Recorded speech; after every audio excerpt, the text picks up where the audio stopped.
I've decided to just be one with the Scottish land and just walk the earth. Well, it's been really nice. Comic books were cool, but I think I'm done. There's too much dark rock. There's too much Turok out there. Everybody else can enjoy it. All right, bye. West Coast Davengers. West Coast Davengers. Ah! Ah! Welcome back to the West Coast Avengers. I'm your host, Dave. Yes, the show is named after me. Branding. Isn't it cool? You were supposed to be the chosen one, but apparently you're watching me, so I am. I got a little episode for you. You see this dirty ass box? This was $100, and we're gonna see what's in it. Obviously, I want you to do all the things that you're supposed to do with a YouTube show, but more so, every Wednesday is West Coast Wednesday, except when I'm on vacation. And every Sunday is Sunday Sit Down. One is a claim sale, one is just a live show about comics, hosted by me, with friends, with guests, sometimes even a book club. We're going to go through this box. I got a guy. Does everybody have a guy? I got a guy. I got this guy. He sells me comics sometimes. Sometimes he tells me what's in the boxes, and I know when I go down to see them, that's what I'm going to be looking at. Sometimes there's surprises. You might remember some of those surprises as the GSX that I pulled out.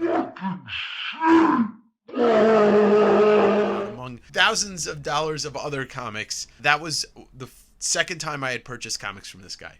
Now, I've bought a lot of stuff from him over the last couple of months, but today he said, hey, you gotta, I don't know why he talks like that. He told me he had a box. He said there was Star Wars in it. He said it was $100. And so I went down there and I saw the box and I was like, all right, fine, you win this time. But I kind of did that mental game with myself. What if I just bought it without looking in it? There's people that they go to Las Vegas, they throw away thousands of dollars with the chance to win money. It's called gambling. So I took a gamble on this box. I don't know what's in here. I know the shit's dirty, and I know it's a short box. Looks like everything has bags, maybe boards, probably not. I thought it would just be a fun piece of content, like, hey, let me go and record me going through these comics. Normally I would do it live, but I didn't feel like going live today. I'm actually on a break. I'm on a vacation right now. All right, so Star Wars it is. I did take one comic out to look at it before I shot this video, and it was a Star Wars #1, but it was a reprint, and it was all torn up. So it looks like there's going to be a lot of Star Wars in here, maybe even a full run. We've got issue number 6. We've got issue number 9, 10. You know, these are the standard issues. Now, I'm going to just take 12 out just to see what the condition is. This stuff, like I said, doesn't look like it has boards, but it is bagged, so somewhat preserved. But this looks like somebody read through these. This was somebody's collection, I believe. He said it was maybe his next door neighbor. 14. We all know the Star Wars run. Oh, you know what? Okay, I picked this up. It felt a little different. Now, you all know that I am a truffle pig hunter, but the truffles that I look for are not truffles. They are Mark Jewelers. And I picked this up, and it felt a little weird. And would you look at that?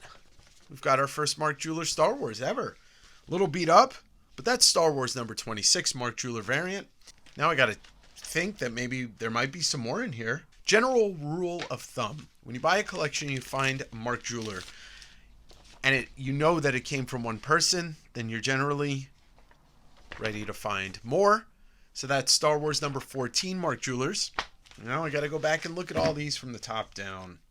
All right, well, I guess I need to ask my guy if the person that he got these from is a military vet, because looks like we've got a very old one. We've got Star Wars number 8 in the Mark Jewelers.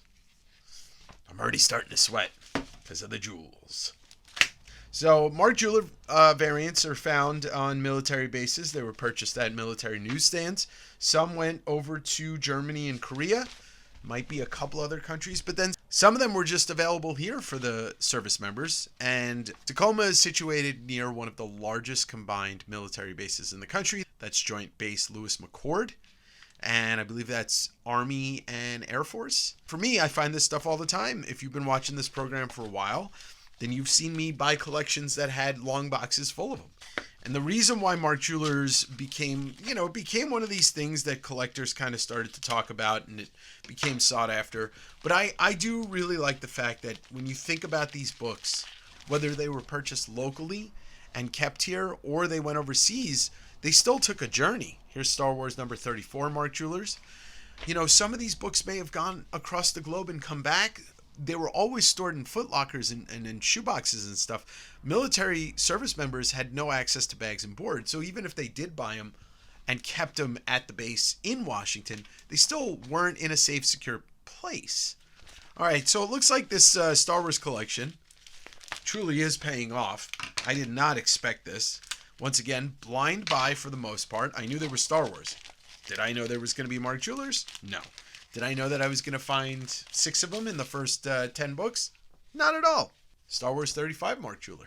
But at a minimum, these books, if they're not even a key, I still usually get between $8 and $10, no matter the grade, unless they're falling apart. Because people just want to own them. Most of the country does not have access to them. For example, I have a friend that lives in Wisconsin. He is a collector seller like myself, and he does not ever find them. So this is Star Wars 36, and once again, we have another jeweler. Star Wars 37, not a Mark jeweler. Also beat up. That was just the first batch. Now what I really want to... Oh, hello.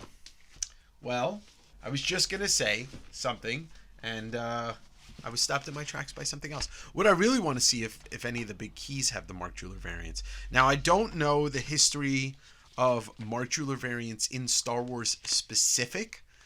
I don't know if they were just in a chunk of issues. The way it is with some of these books, they had them for a couple years, and then they stopped producing them with them.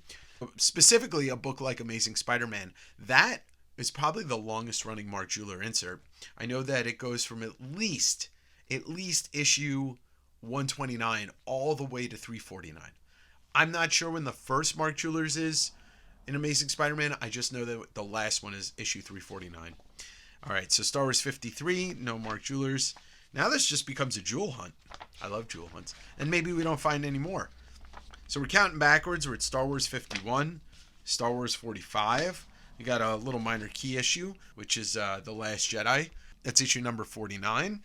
And I believe that the title of the movie was inspired by the cover of this book. You may be asking yourself, well, why are they called Mark Jewelers? So the insert in the middle is from a company called Mark Jeweler.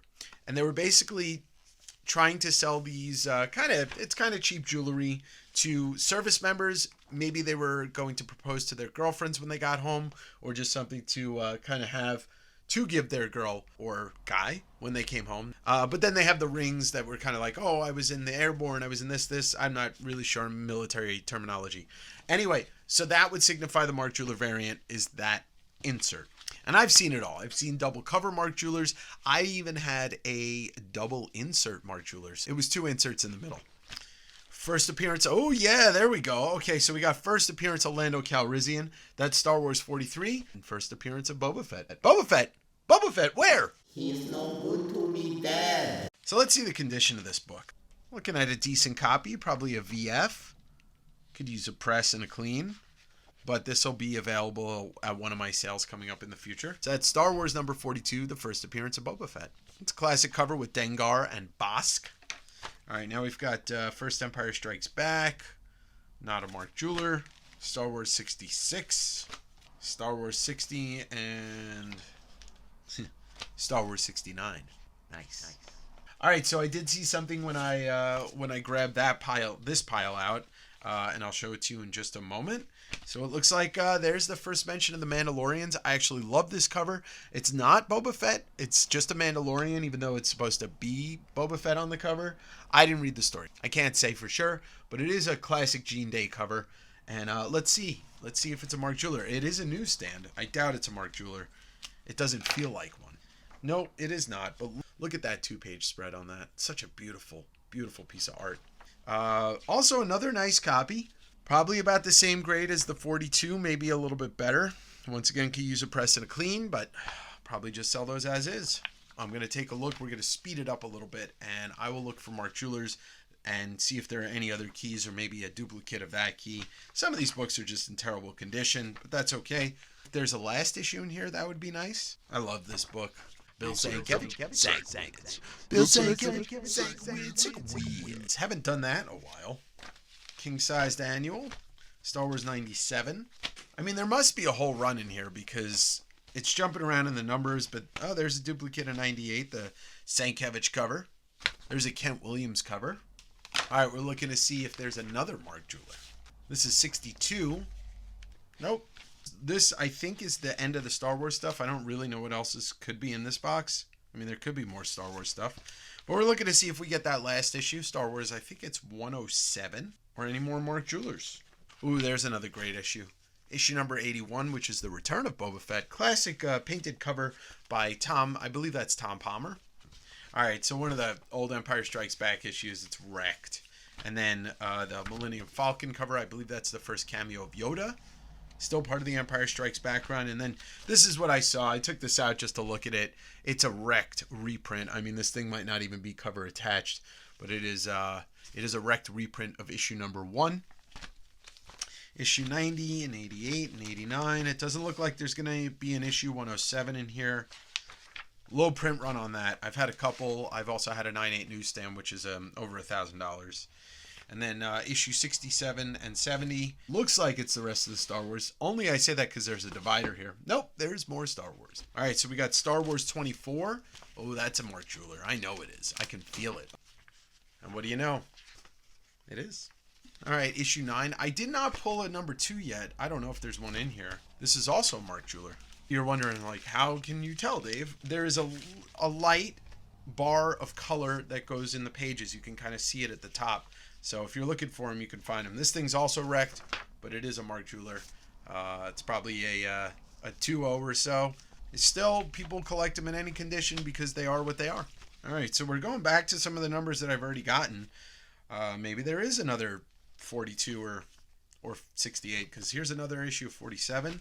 Here's a copy of issue 49. Now, that was the Last Jedi one, and this one looks to be a Mark Jeweler. All right, Last Jedi. Whew, there we go. Does that mean all of these are going to be Mark Jewelers? No. Okay, so here's issue 48 that's not. Here's an issue 44, another Empire Strikes Back one. It's not a Mark Jeweler. Issue 43 is direct, and then I've got another issue 40. I want to talk to him again and be like, hey, if this guy's got more Star Wars, let me know. Because if he was buying copies of in the service, then he should have a first Boba Fett in a Mark Jeweler, because here's 2 issues before that. All right, let's see what else we got in here, because I truly don't really know what to expect. Here's a photocopy of a vintage photo from 1927 from Cleveland. Okay, I just see something right under this book that well, it's not a Star Wars book. Without further ado, I'm going to show you the surprise that's under this Star Wars book. There's a Secret Wars 8. Hello. Could use a press, but that's a really clean copy otherwise.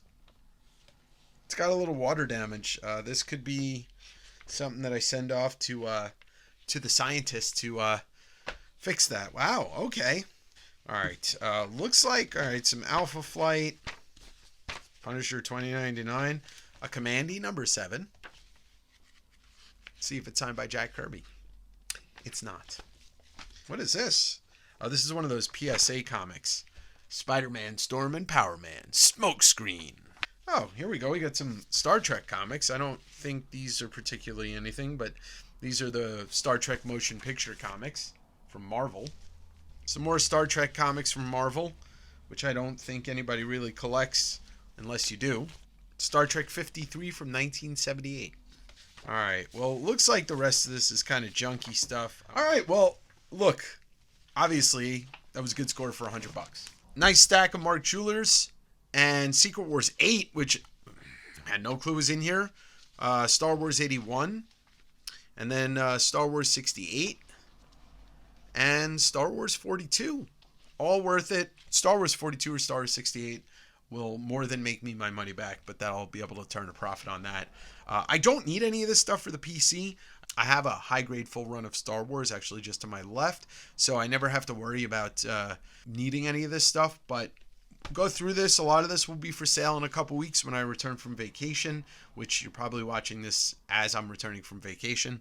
The thing is with the guy that I buy the books from, I try to make sure that I'm buying everything from him because that ensures that he always calls me first and that he never has to worry that, oh, I don't know if Dave's going to buy this. Usually when I go down there, I'm prepared to be disappointed and say no, because that's a good mindset to go into, because then you're not jumping over yourself to buy it. But there's always some negotiation, and he actually sold this to me for $100, which he claims he paid. I don't care. If he paid $60, I'm glad he made money. But the thing is I looked at the condition of the box, and I took out that Star Wars #1, and I said, this is a reprint and it's wrecked, like I can't pay a lot for this stuff. And I didn't look through it. I just wanted to create some fun content with it. It could have been a complete dud. Now, I know a lot of people were probably like, well, they're all wrecked. Who cares? It's still, Mark Jewelers in VG are still $8 to $10 a piece no matter what. So those are fun. Like I said, I'll pull the decent condition ones out of this. Thank you for watching. Don't forget to do the thing. Like, follow, and subscribe. That thing. And I will see you next week. Or I will see you in the funny pages. Meow, shmong, getting down now. All right, time to cut my finger off.